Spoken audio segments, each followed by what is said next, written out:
Seperti itu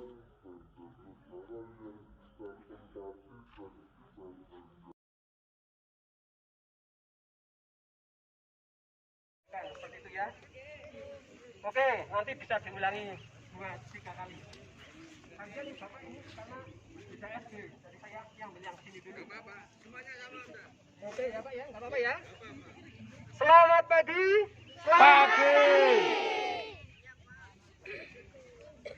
Selamat pagi. Pagi. SD Petuguran. Mantap. Mantap. Di mana kita? Di Dieng. Ngapain? Jalan-jalan. Dieng. Wonderful Indonesia. Tangannya Mas, adik bisa minum dulu Mas. beragam. Monggo. Biar semangat nanti. Setelah menempuh perjalanan dari Banjar ke sana. Dari mana Bu? SD Negeri Bandingan Rakit. Oh Rakit ya. Selamat pagi. Sekarang berada di dataran tinggi Dieng. Jadi dataran tinggi Dieng itu berketinggian 2093 meter di atas permukaan laut. Nah, nama Dieng itu sendiri berasal dari bahasa Jawa kuno, Ardi dan Hyang. Ardi itu gunung, sedangkan Hyang adalah dewa. Jadi dapat dikatakan bahwa Dieng adalah tempat bersemayamnya para dewa. Kemudian secara geografis, dataran tinggi Dieng itu mempunyai suhu atau bertemperatur sekitar 15 sampai 20 derajat Celcius. Jadi pada saat-saat ini kita bisa merasakan sejuknya dataran tinggi Dieng. Namun pada bulan-bulan tertentu seperti bulan Juni, Juli, dan Agustus, kadang temperatur sampai 0 di bawah derajat Celcius. Jadi kayak di Eropa, kalau adik-adik datang pas pada bulan-bulan tersebut ke area sini, semuanya terhampar lautan salju tipis. Jadi kayak di Eropa persis, betul. Nah, saat-saat tersebut tanaman frost tersebut atau salju tipis tersebut biasanya merusak tanaman kentang. Jadi tanaman kentang yang telah terselimuti oleh salju tersebut akan kering kerontang, menjadikan masyarakat Dieng yang mayoritas petani itu merasa rugi karena sebagian besar tanamannya itu gagal panen. Kemudian kalau adik-adik pulang dari Dieng nanti bisa membuka peta bahwa dataran tinggi Dieng ternyata terletak di tengah pulau Jawa, 500 km dari Selat Bali dan 500 km dari ujung kulon. Coba nanti adik bisa membuktikan pengalaman dari informasi yang saya sampaikan tadi dibuka benar-benar. Ternyata Dieng berada tepat di tengah pulau Jawa. Nah adik-adik, sekarang kita berada di area percandian. Nah, candi-candi Dieng ini ditemukan pertama kali tahun 1814. Jadi sewaktu ditemukan, candi-candi ini masih tergenang oleh air. Jadi tertutup oleh air karena ini bentuknya danau. Penunggu tersebut adalah Benyamin Theodor Varga yang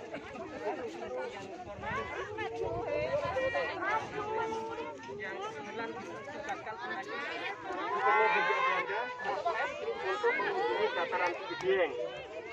Kemudian 42 tahun kemudian, tepatnya tahun 1856, J. van Kirsbergen mengadakan pengeringan area percandian ini. Usaha tersebut dilakukan dengan membuat terowongan air yang dinamakan dengan Gasiran Aswatama.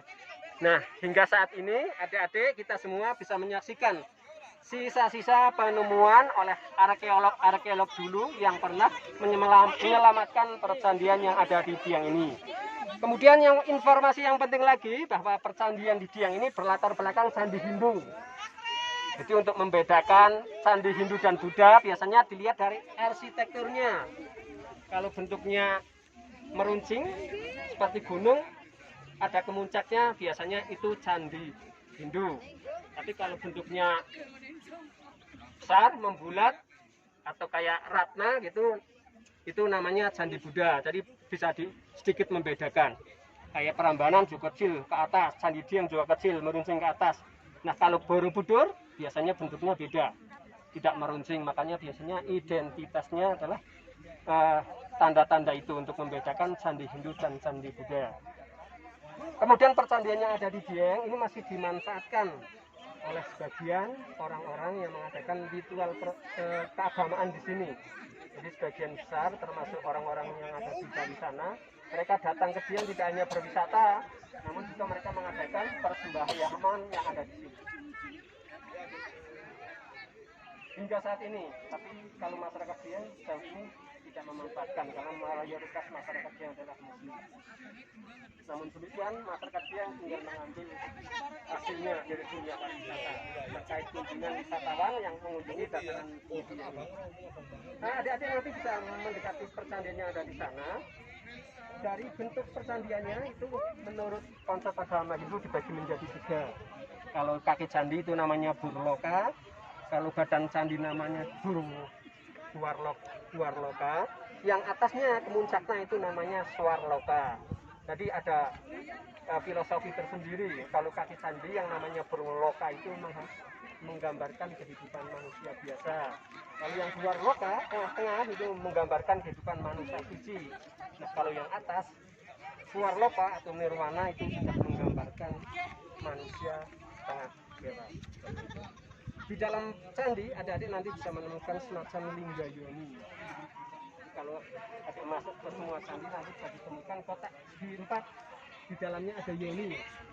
Yoni itu kotak persegi 4 yang disimbolkan daripada kesuburan, lambang kesuburan.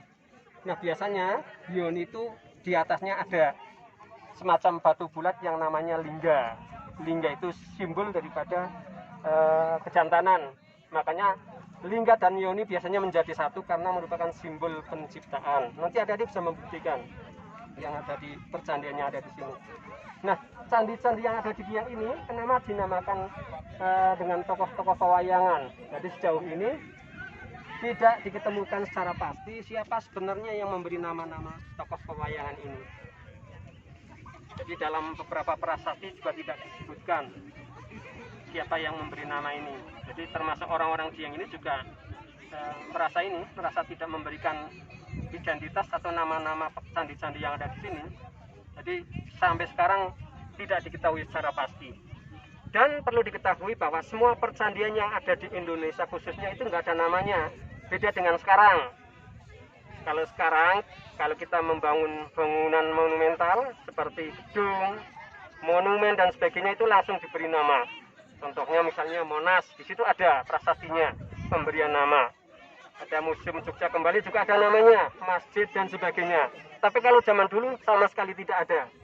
Ini memberikan pesan kepada kita bahwa kita harus mengkaji dan mempelajari semua peninggalan sejarah yang ada di Indonesia khususnya. Seperti itu. Nah, adik-adik, kalau kita tarik ke belakang sejarah yang ada di pelajaran SD dulu, jadi agak berbeda. Perlu ada diketahui bahwa sejarah itu up to date, selalu berkembang seiring diketemukannya bukti sejarah baru. Kalau zaman dulu dalam sejarah SD seperti saya mengalami juga bahwa Dieng dulu adalah peninggalan daripada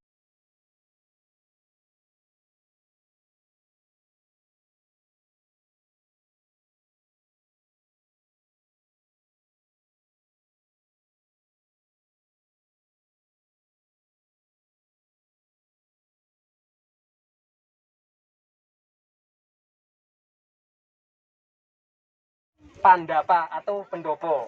Jadi kata-kata pendopo itu ternyata berasal dari kata mandapa, yang artinya adalah ruang pertemuan, seperti itu. Tadi bisa masuk nggak apa-apa, silakan. Di situ bisa dijumpai yang namanya yoni. Biasanya ada airnya di dalamnya.